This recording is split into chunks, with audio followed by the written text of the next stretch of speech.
बिस्मिल्लाहिर्रहमानिर्रहीम अस्सलाम वालेकुम। Welcome to animal success YouTube channel. Viewers, मैं हूँ राना जानुल आबिदीन और लोकेशन है जी डिस्ट्रिक्ट विहाड़ी। कुछ अर्सा पहले मैंने जो है एक फार्म के बारे में वीडियो अपलोड की थी कि जो बेसिकली जो है कॉ फार्म था, डेयरी फार्म था, यानी गाय का फार्म था।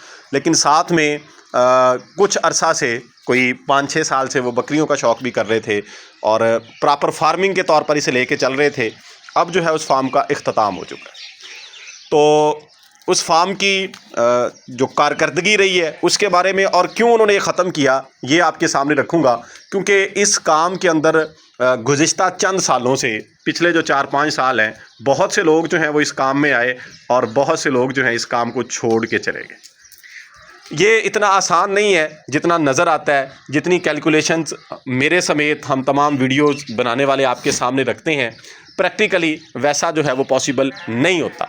सिर्फ इसी काम में नहीं, किसी भी काम के अंदर जो है सुनी सुनाई बात और अमली तौर पे उसको जब हम खुद करते हैं, इसके अंदर बहुत ज़्यादा डिफरेंस होता है। उसकी रीज़न ये है कि मैं अगर कोई बात कर रहा हूँ तो मैं अपने इन्वायरमेंट के लिहाज से, अपने दस्तयाब वसाइल के लिहाज से कर रहा होता हूँ। अगर कोई और कर रहा होता है तो वो अपने वसाइल के लिहाज से कर रहा होता है जो उसके साथ हुआ होता है। और जब आपने करना है तो आपका माहौल जो है वो टोटली डिफरेंट होता है। इसलिए जो है वो मसाइल पेश आते हैं। अब उनका जो है वो एक बड़ा नाम है जी गाय के फार्म के अंदर। बड़े सालों से वो उस काम के कर रहे हैं। उनके पास ऐसी ऐसी गाय मौजूद हैं जो कि यानी नॉर्मली तौर पे जो है दिन के अंदर 40 केजी एक मन दूध देती हैं, इससे अबव वाली भी। उन्होंने ये तकरीबन 15 से 20 जानवरों से काम शुरू किया था। अब उनके पास 100+ जानवर थे। साथ कुर्बानी का काम वो करते रहे, बकरे अपने उनके तैयार होते थे, वो सेल आउट करते रहे, ये काम चलता रहा।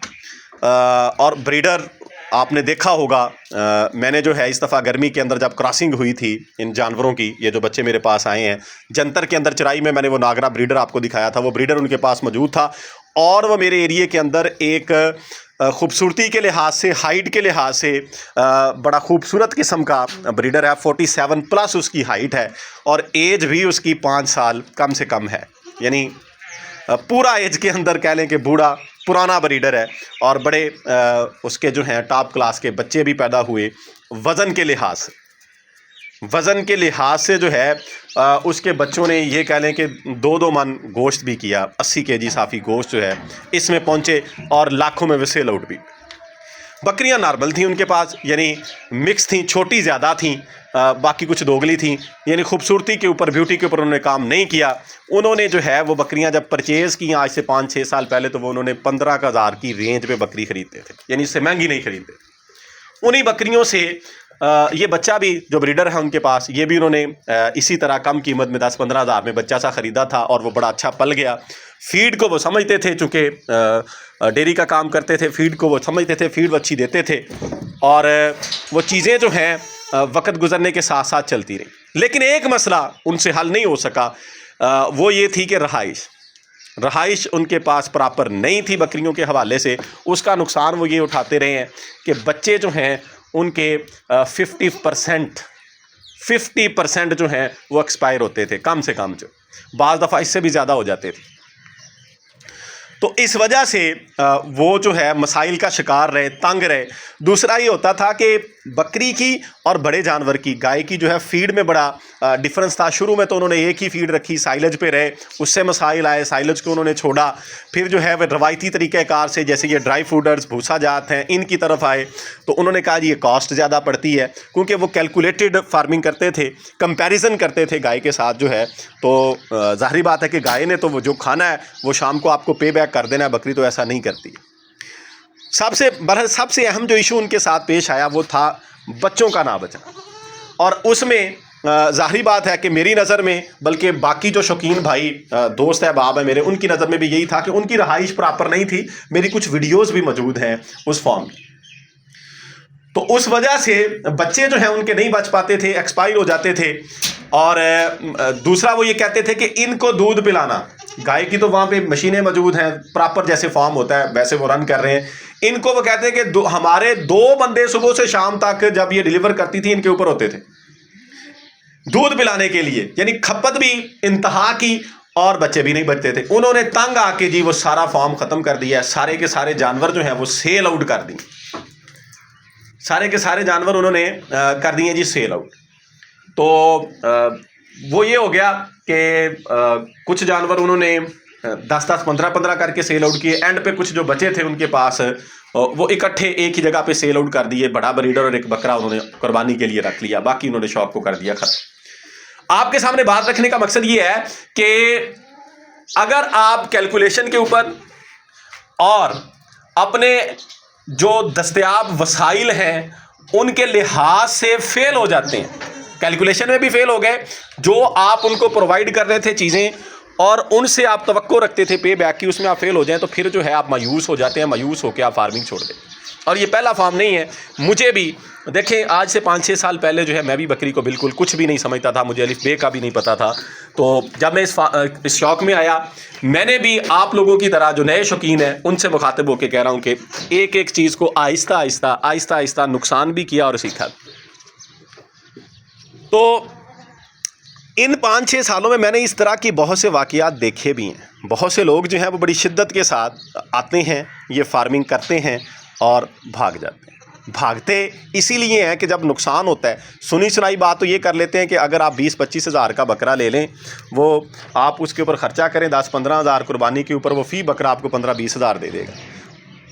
ये कैलकुलेशन आपको हर कोई करके बता देगा, फीड का आपको प्लान भी दे देगा, कीमतें निकाल के कैलकुलेट कर देगा कि इतने का ये सेल आउट हो जाएगा। लेकिन ये कहाँ से आएगा कि अगर उनमें से कोई एक्सपायर हो गया, बीमारी आ गई, 1 या 2 ज़ाया हो गए तो पल्ले से भी पड़ जाता है। इसी तरीक़ेकार से बकरी पे अगर आएंगे, बकरी के अगर आपने उसके ऊपर साल मेहनत की, उसको क्रॉस करवाया, प्रेगनेंसी पीरियड उसका जो है उसमें उसको फीड दी, उसने डिलीवर किया, वो बच्चे उसके ना बच पाए, एक्सपायर हो गए, देन क्या बनेगा? तो ये सारी चीज़ें अगर हम पहले से माइंड में रखेंगे, सिर्फ इसी काम में नहीं, मैं एक और बात करता चलूँ, कल हम दोस्त अहबाब के साथ एक और काम के सिलसिले में भी थे, तो वहाँ पे भी ये बातें हुई कि निचोड़ बहरहाल यही है कि कोई भी काम अगर करना है तो उसको सिर्फ़ और सिर्फ यही ना देखें सुहाने ख्वाब की तरह कि हम इतना पैसा इसके ऊपर लगाएंगे तो कल कोई हमें इतना दे देगा। उसकी हर साइड को माइंड में रखें कि अगर ये लॉस हो गया तो कितना होगा। बाज़ दफ़ा हम लाखों में इन्वेस्टमेंट करके ख़र्चा करके कोई काम शुरू करते हैं और 10 से 15 दिन में उकता जाते हैं, तो फिर वो चीज़ें हम कहते हैं कि आज ही हमें जितना हमें लगा था वो वापस मिल जाए। तो ऐसा पॉसिबल नहीं होता। कोई भी जानवर जब हम परचेज़ करके लाते हैं ना, जानवर की मैं बात कर लूँ, मशीनरी भी हो सकती है इसी तरीक़ेकार से, जब हम उसको ख़रीदते हैं, परचेज़ करते हैं, तो तब हमारे माइंड में हमारा शौक़ भी शामिल होता है। यानी 20 हज़ार की चीज़ हम 25 में भी ले लेते हैं, लेकिन जब उसको एमरजेंसी सिचुएशन में 2-4 दिन में, 1 हफ्ते में, 10 दिन में हमने सेल आउट करना है, तो फिर वो उतने में सेल आउट नहीं होनी है। वो उसकी अगर रियल प्राइस 20 है तो उसने 17-18 में जाना, नीचे जाना है, तो फिर वो नुकसान होना है। मेरा बात करने का मकसद ये है कि कोई भी काम करने से पहले 1000 मरतबा सोच लें, 1000 मरतबा सोच लें, जल्दी ना करें। लेकिन जब डिसीज़न ले लें तो फिर जो है उसके ऊपर थोड़ा सा जो है मजबूत पाँव के साथ खड़े रहें। चीज़ें आपको पे बैक करती हैं, लेकिन टाइम लगता है। तो लिहाजा उनका तो ज़ाहिर बात है कि सेटअप था, उन्होंने कंपैरिजन किया, मुवाजना किया कि ये जो है हमें अब जिस तरह उन्होंने जितने में ये बकरियां सेल आउट की हैं ना, इतने में तो उनकी 3 गायें बननी है सिर्फ, और इसके ऊपर इतनी खपत, 2-3 बंदे स्पेशल इनके लिए, फीड अलहदा, जगह अलहदा। तो वो उन्होंने ठीक फैसला लिया, उनका फैसला गलत नहीं है। लेकिन आप लोगों से मेरा बात करने का मकसद ये है कि अगर आप सुनी सुनाई बात पे ये फार्मिंग में आ रहे हैं तो इसको 1000 मरतबा सोचें और डायरेक्ट जो है बड़ी इन्वेस्टमेंट ना करें, 1-2 जानवर से शुरू कर लें, ताकि अगर आप भागें, नुकसान भी हो तो थोड़ा। तो ये एक फार्म के लिहाज से वीडियो थी, आपके साथ में शेयर करना चाह रहा था। उम्मीद है जी जो पैगाम मैं आपको देना चाह रहा था वो आप तक पहुंच गया है। वीडियो एंड करते हैं। अल्लाह ताला हम सब का हामी व नासिर हो। फ़ी अमानिल्लाह। अल्लाह हाफ़िज़।